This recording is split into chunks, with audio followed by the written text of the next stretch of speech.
What up, Liz? How you feeling? I'm feeling happy to be sitting here talking to you. How are you feeling?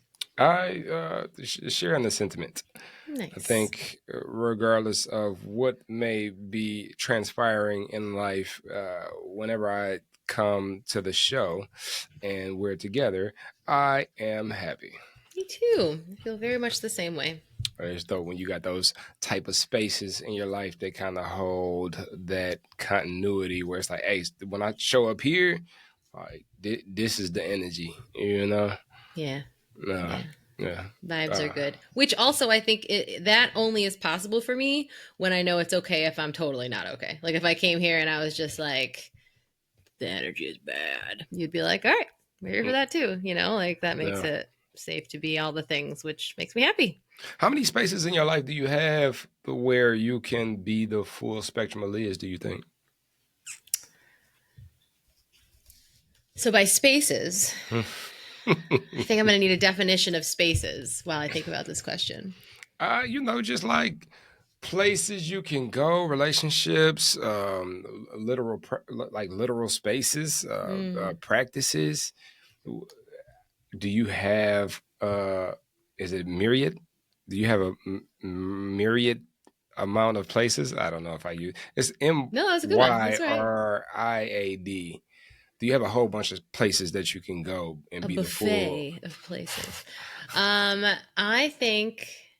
I mean, honestly, I think even to just have one is a very privileged thing. Like, I feel very fortunate to have any, and also, by the way, this is a space that we're on a microphone. Like, you know what I mean? Like, this is a space that could usually feel very unsafe, but or just very exposed. Which sometimes I do. Like, I had to turn off the notification on my phone that told me like when a new episode dropped, like it's live, it published, because it would just like scare me a little, and then I'd feel that next time we came in front of the mic. To this day? Um, yeah, well, I don't have it. It doesn't alert me anymore, so I Tuesdays can move by and I can feel okay. But I do feel really great here in this space with you, which is funny too because we're in two different states. I'm sitting in my office in my home. I definitely feel that way in my home. I think there are a lot. I think I do have a myriad. In my life, and I think that is more of an inside job than a outside job. But part of Yeah. that is the fact that I've built an outside world in which there are people that I trust, and like when there's a space that is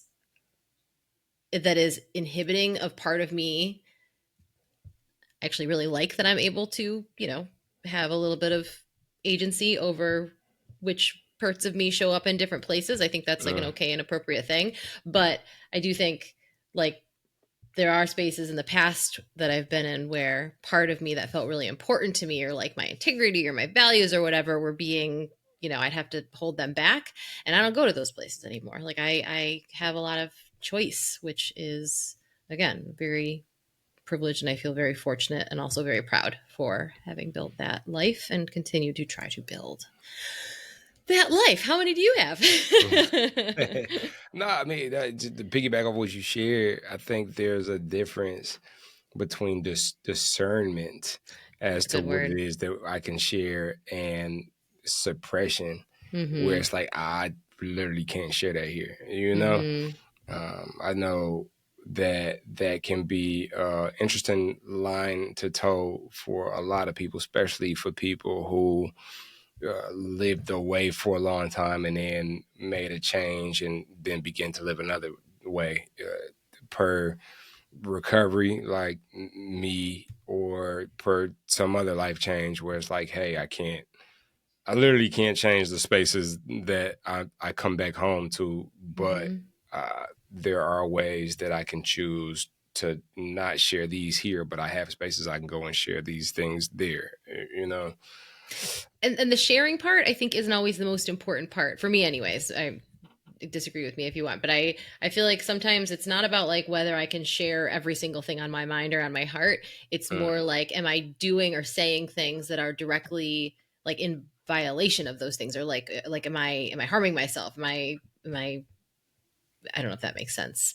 um Because, yeah, there's going to be places that I'm going to share very specific things that are either appropriate or comfortable for me, but that is different than, yeah, like really behaving in a way that is misaligned with how I, yeah. Yeah, I think even when I say share, I know share can sound like, hey, you have to like open your mouth Mm-hmm. and give something to the space, but Turn yourself but right inside out. but what I really mean is just, can you authentic, like, so I got a friend, my dog Eric, and I seen him at Black Tech Saturdays. I'm here in Detroit, Michigan, and he's a very interesting individual.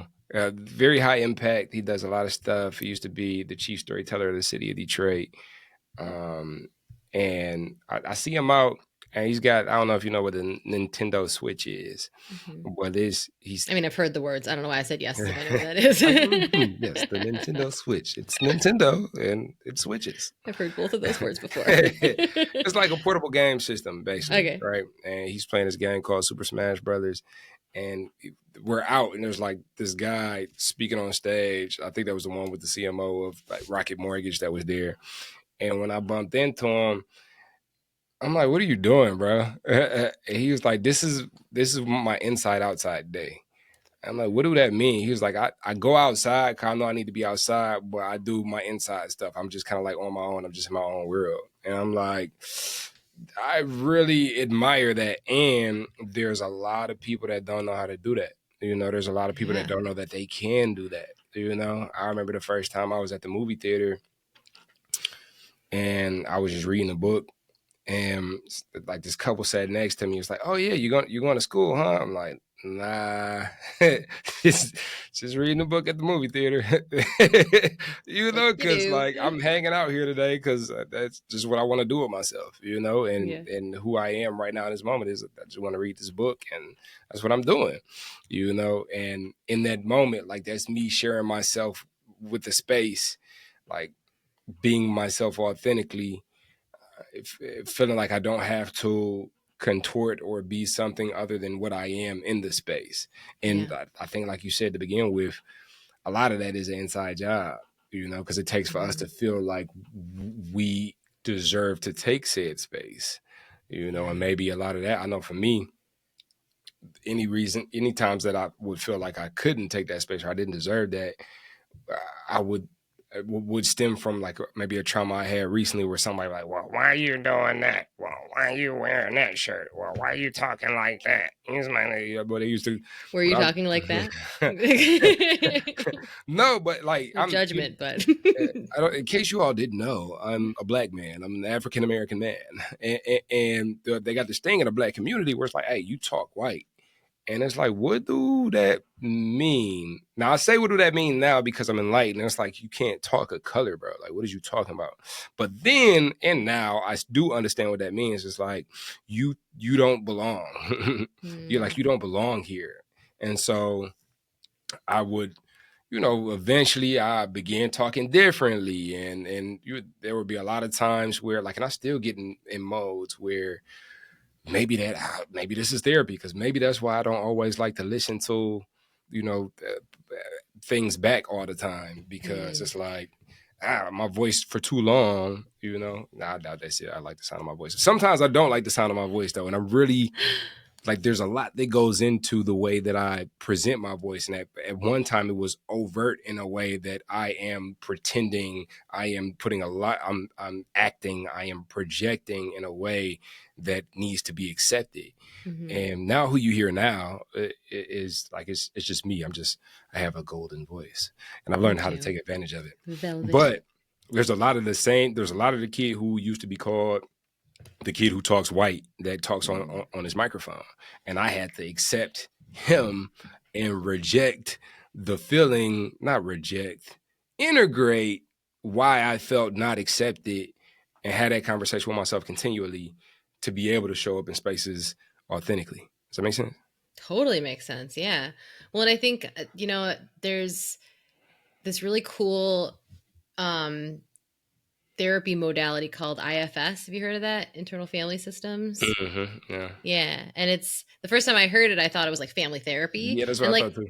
it is, but with the family that lives inside of your own brain. And it's so interesting. Like we don't have time to go like really down the rabbit hole about it, but like there's all sorts of stuff online about it. And the Richard Schwartz is the psychologist, I believe, who started it, and it only was started in the 70s, but already, it's really out there, which is cool. And it's like essentially like there are these individual parts of ourselves, like in this theory, that were mostly created in childhood to serve specific purposes. So, for example, like there's this part of you that was told that you are talking in a way that is not okay and that will make you be rejected. So, that part of you is going to continuously remind you anytime that you're doing that or hear that like you got to stop.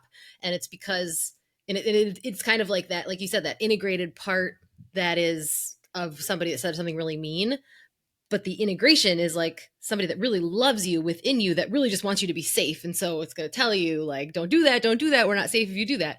And I don't know, the therapy is kind of crazy because it's like you're talking to different parts of yourself like they're independent beings, but the point is I do believe that there are so many things within us that like when we don't feel safe within our own mind and body, it's because we are so desperately trying to stay safe. It's like don't do that, don't say that, don't be this way. Or and I think about addiction, I have so much compassion for that part of myself that was like, get this alcohol because if we don't have this we will not survive. Like that is the thing that I need to stay alive. And like, yes, you have to lie to this person you love, yes, you have to do this thing that's going to make you feel terrible, and also this is important to keep us alive. And it was like this very just loud and insistent voice. And like it was a part of me that wanted me to be okay. And and at one point, finally, the me was able to see through and be like, no, I got this. I can do this without that thing. But I think there's like a way for me to have compassion for all of those parts and pieces, welcome them all, and that allows me to feel safe in whatever space I'm in because I'm running the show on the inside, and that works about 70% of the time. Yeah, yeah. I would say I I would say my percentage is a little higher, but only because I don't know. I don't even know if I've had this conversation in a minute. I've been asked like, how do you get up there and share so authentically and share so, like how do you not care and how do you uh, uh, because a lot of who it is that I am is was tied to that initial catalyst of recovery. Mm-hmm. And in that, there was it's kind of like an exhale. Or like Oh, I have been best way holding to my describe it. breath. I had been holding my breath until I was 24, just like trying to like be this and do this. And if I'm in this room, who don't like me here? And if I'm over there, who not?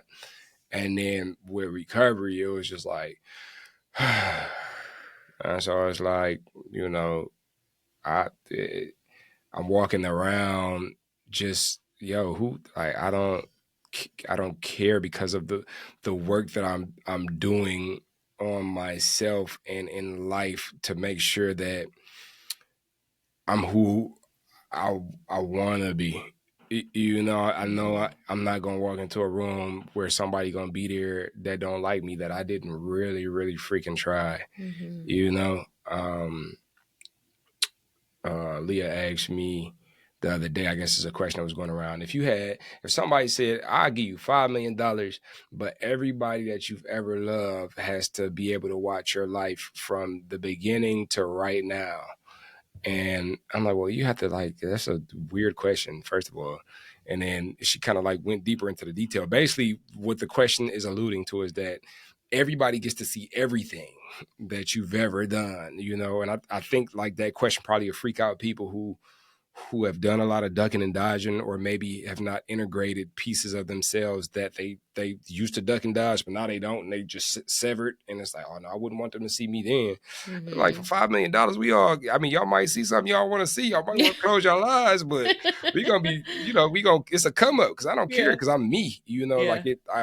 I try my best to move with honor, and I try my best to move in alignment with the values that I've identified are important to me, and everybody might not agree with it or like it, or Mm-hmm. it might not be digestible for you, but it's me, and that's like a big piece of my recovery that like leads to me being able to share in the rooms that I'm in.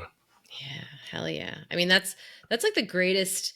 That's the greatest gift of recovery, and it's the one of the greatest gifts of this platform, honestly. And I think also and a lot of people have anybody who wants to have this platform has this platform. Like we certainly bring guests on here, and then also everybody has their own little social media celebritydom if they want it.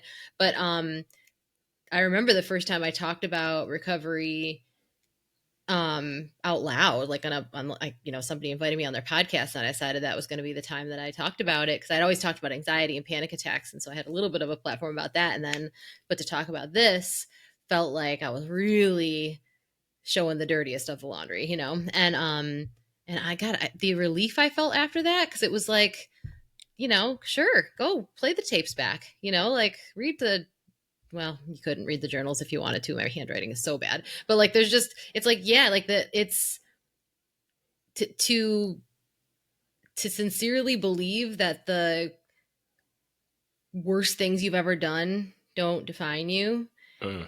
and to believe that you are lovable to the point that you even love yourself, like not in spite of, but actually partially because of those things. You know what I mean? Like Mm. that is a gift. I can't imagine any other way I could have received that. I'm sure there's people that absolutely find it like just feel that way, and that's wonderful. But like, man, I never would have gotten there if it hadn't been for those terrible, and that work I had to like the just absolute clawing out of the depths of hell. And there's people that have had hells that were far more clawing was required than me, and I just think we're like Laura McGowan always says, like we're the lucky ones, because we get to do that. We had to do that. We had to look back at our whole. I didn't get $5 million, but we had to look back at our whole lives. We had to see that. We had to face that. At least the parts that we remembered, Yeah. and and then we And, had to move on and keep doing nice things for ourselves. What a thing to do. and it's a practice in a way where I think, if we've done that work, that to remain willing to do that work continuously, to grow, develop, evolve, cultivate wisdom, but also, like, being a parent, it's a healing Mm, process. Like, mm-hmm. you could look at it as simply as, hey, you are a 1 year old anything, and you're asking me what the color red is, and I'm supposed to show you what it is. It's kind of one of those things, like, you need me to teach you something, but I don't even remember how I learned it, and I Yeah, don't even know why I accepted it as what it is. Like, why is, when you ask me, well, why? I'm like, I don't know, that's a great question, kiddo. and you get a lot of parents that'll say, because I said so, because it is. And it's like, that's because that's what happened to them, Mm-hmm. and Mm-hmm. so for me, it's like, hey, that's what was told to me. But if you find a better answer, like, we can figure it out together. Like, I don't know, and in that, there's healing that needs to be done, because, like, for me, I gotta look back and go back to where I was shown this thing and why I learned that thing this way. Mm-hmm. So that goes the same way for how you treat individuals. Mm-hmm. If you're in a relationship and you treat somebody and you treat them kind of weird, and your kid was like, well, or you see it reflected where they go to daycare and then they do the same thing, and you're like, no, don't do that, and they're like, well, Dad, you do that, and it's like, oh, wait, Yeah. it's a mirror, and then in those moments, it's like you got to be willing to reflect, like, Yeah. continuously. And that was a made up situation, but a for real situation is I go do work at the jail, at the in the juvenile detention center, and just being there, it's like, hey, these kids are around the same age I was when I thought I was a grown up, because my son was on his way, and we work with them by using play to build social emotional skills. And so I've had to like stop and damn near had a watershed moment where it's like, damn, like I felt my age when I was their age, and I see how they feel grown because of the things that they're dealing with. But as soon as we say, okay, we playing tag, we playing capture the bacon, you see They're it still come out kids. and they kids. And it's like, damn, did nobody ask me to play tag? But if they Yeah. did, I bet you I would have dropped everything and played tag with them. Yeah. And so that healing to allow for that to work on us in a way and being willing to do that is what allows for even more authenticity on top of the authenticity. That's kind of that big catalyst of like, hey, life change. And so let's look at these things. Yeah. Yeah. Man, I want to go back and hug little 15-year-old Bryce third and tell him you can play tag. Play some tag. Nah, you ain't want to hug him. You ain't want to hug 15-year-old me. Nah, Not very huggable. not a huggable guy. Very spiky. Very spiky. Oh, which all the more reason that you needed all the hugs. Well, I can hug this version of you, and that 15-year-old is in there still. And I am so grateful Yeah. for all of it. Yeah, me too. You're welcome. And I know that we got to hop because today we are on a bit of a time limit. And so I will leave this conversation with the question, how can you be just 1% more authentic in life today? What can you do to embrace that brave bone that allows for you to show up in a space just 1% more authentic? Could it be to wear that dress that's like, I don't know if they was going, but it's got sunflowers on it or something like that, and everybody else got black dresses on. You want to put the sunflower dress on, and you really want to do it because it's really what you called to do. Like, I don't know why that was the example that came to mind, but I don't either, but I do applaud you in that. your sunflower dress. Well, my suggestion is if you are thinking, I don't have a dress to wear and I don't even know what this means, like my little yoga teacher brain is going to just tell you that what you could do is just like right in this very moment, like take a deep breath in. Take a deep breath out. Let your shoulders drop and unclench your jaw and soften that little space between your eyebrows. And there you are. You did it. And bonus points if you have a sunflower dress on. Lots of bonus points. We love you if you made it this far. You are our people. Download the New Form app. Check us out in there. And we will catch you on the next episode of the Rise, Recover, Live podcast.